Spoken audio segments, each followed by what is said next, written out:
Hello everyone. Today I'm going to explain about the topic continuous time LTI system and convolution editor. So what is basically a continuous LTI system or continuous time LTI system? Okay, now looking to it, it looks complicated, right? As it consists of so many terms like continuous system, LTI system. Okay, so we are going to analyze it part by part. So first we are going to look at what is a system. Okay, so what is a system? Any process that generates an output with respect to an input is known as a system. Okay, now what is a continuous system? Continuous system is nothing but a system which generates a continuous output signal with response to a continuous input signal is known as a continuous system or continuous time system. Okay, so in general, a continuous time system consists of a continuous input signal and a continuous output signal. So I think you have got an idea about what is a continuous system. So now we can move on to LTI, the term LTI, right? LTI is basically linear time invariant. Okay, again it looks complicated, right? We don't know what is a linear system or what is a time invariant system. Okay, so we can analyze it. What is a linear system? The system which follows the principle of superposition is known as a linear system. Now, what is basically the principle of superposition? So, the principle of superposition comprises of law of additivity and law of homogeneity. Okay, so if I have a question like this, I have to check whether a system is linear or not. So my first step will be, I have to check whether my system follows the law of additivity or not. So it is not necessary to firstly check the law of additivity. You can also check the law of homogeneity, but in the meanwhile I am checking law of additivity. Okay, so I got the result that my system follows the law of additivity. So the next step will be, I am going to check law of homogeneity. Okay, so again I got the result. Okay, my system follows the law of homogeneity. So what I can infer that my system follows both the law of additivity and law of homogeneity. So I can say my system is a linear system. So from this, I am saying to convey that for a system to be linear, it should follow both the law of additivity and law of homogeneity. Okay. Now, coming to what is law of additivity? Consider if I have a input signal x1 of t with me. Now I am giving to a system and I am getting output y1 of t. Now consider another input x2 of t. I am giving to the system and I am getting output y2 of t. Now I am going to add both these signals. So what will be the output? y1 of t plus y2 of t, right? Okay. So in the next step, instead of adding the signals in the output side, I am going to add the signals in the input side. Okay, that is x1 of t and x2 of t. I am going to add, I am going to get the result x1 of t plus x2 of t, right? And then I am giving it to the system. So I am getting output y dash of t. Now if you observe carefully, you can see there are two possibilities, right? Y dash of t can be equal to y1 of t plus y2 of t, or there is a chance it may not be equal to y1 of t plus y2 of t.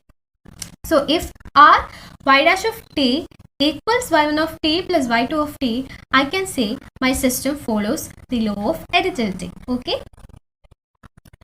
So in general, if I have two signals x1 of t and x2 of t with them and I am giving them to systems and I am getting output corresponding to it as y1 of t and y2 of t, then I am going to add them at the output side. I am going to get a result, right? Now the next step will be, I am going, instead of adding at the output side, I am going to add the signals in the input side and giving to the system and I am going to get an output, right? So if these outputs are equal, I can say it follows the law of additivity. So that is basically what is law of additivity. Now coming to law of homogeneity. So in law of additivity, we added the signals in the output side and separately in the input side. We added them separately, like in two steps, right? And we compared the output. If they are equal, we said that it is law of additivity. In homogeneity, we are multiplying the signal with a multiplication factor. It can be k or something. Here I considered k in the output side and input side in separate two steps, and I'm going to check whether the outputs are equal. Okay, so that is Consider if I have a signal x of t and I'm going to this, I'm giving this to the system and I'm getting an output y of t and I'm multiplying it with k. So what will be? It will be ky of t, right? Now now in the next step, what I'm doing is I'm taking the same signal x of t and multiplying it with k and I'm getting kx of t, right? Now I am giving this to the system and I'm getting y dash of t. So in the previous case also, here is also there are two possibilities, right? Y dash of t can be equal to ky of t, or y dash of t cannot be equal to ky of t. So if y dash of t equals ky of t, I can say that my system follows the law of homogeneity. So basically, we can say that for a system to be linear, it should follow both the law of homogeneity and law of additivity. So that is said here. Now, so we got an idea about a continuous system and a linear system. So next step is to understand what is a time invariant system, right? So consider a signal x of t and I'm giving to the system and I'm getting output y of t. Now here I'm introducing a delay of t0 in the output side. So what will be the result? Y of t minus t0. So instead of adding a delay in the output side, I am adding a delay in the input side in the second step. That is x of t and I am introducing a delay by t0 here. So what will be the result? X of t minus t0 and I am giving to the system and I am getting an output y dash of t. So in the two previous cases, here also there are two possibilities, right? Y dash of t can be equal to y of t minus t0 or y dash of t cannot be equal to y of t minus t0. So if y dash of t equals y of t minus t0, I can say my system is a time invariant system. And if y dash of t not equals to y of t minus t0, is time variant system.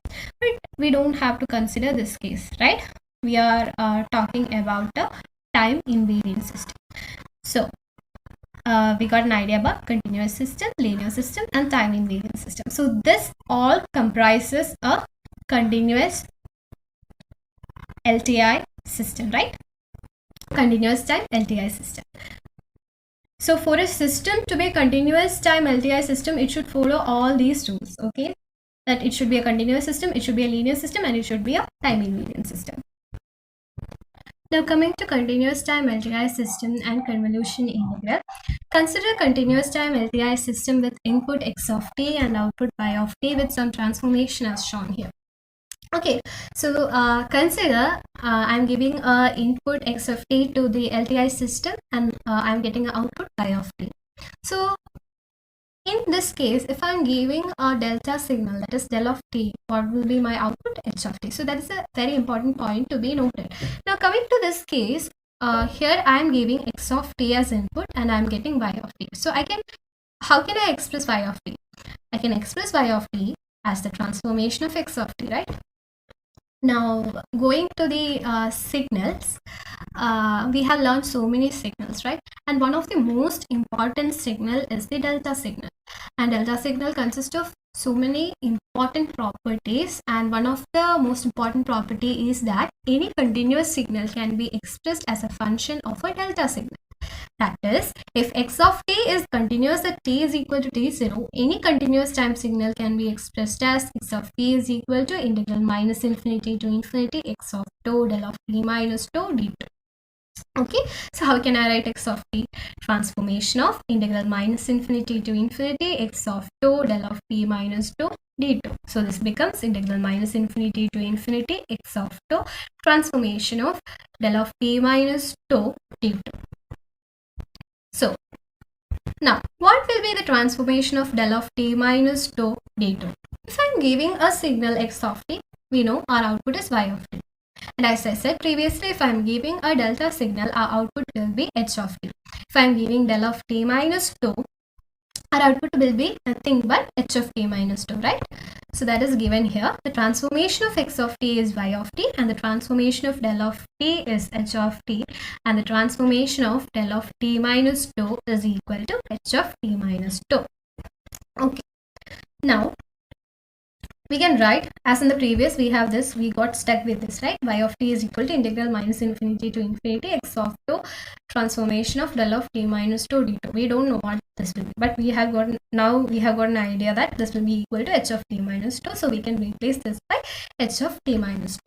Now what will be our equation? Y of t is equal to integral minus infinity to infinity x of 2 h of t minus 2 d2. So this is nothing but convolution, right? So we can write this as convolution between x of t and h of t, that is y of t is equal to s of t convolution h of t. Okay, so in this video we learned first about what is a system and what is a continuous system, and about linear system and time invariant system. All together forms a continuous time LTI system, right? And we learned about what is the relation between continuous time LTI system and convolution integral. Now you have a question with you that where we are going to apply this and why are we studying this. So if someone have craze or if someone have interest in learning more about digital signal processing, you have to be thorough with this topic, that is continuous time LTI system. So the application of continuous time LTI system is in digital signal processing. And that's all about this video. Thank you so much.